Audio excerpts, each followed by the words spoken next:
from Davao City, Philippines, and this video will be posted on TheHubPost.com. That's TheHubPost.com. And for this video, we'll be showing you how to make chicken curry.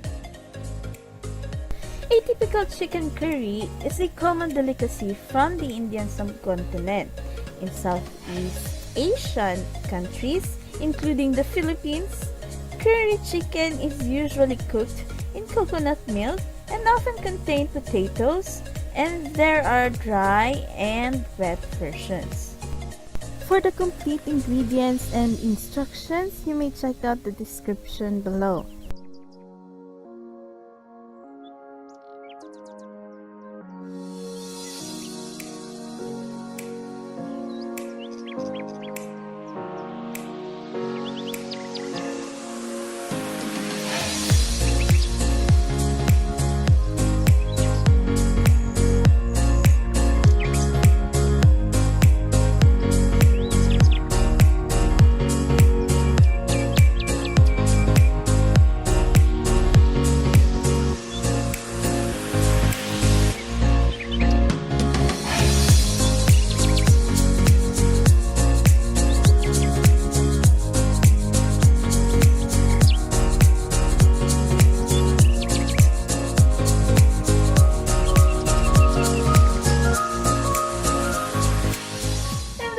For this video, hope to see you again for another wonderful video of TheHubPost.com.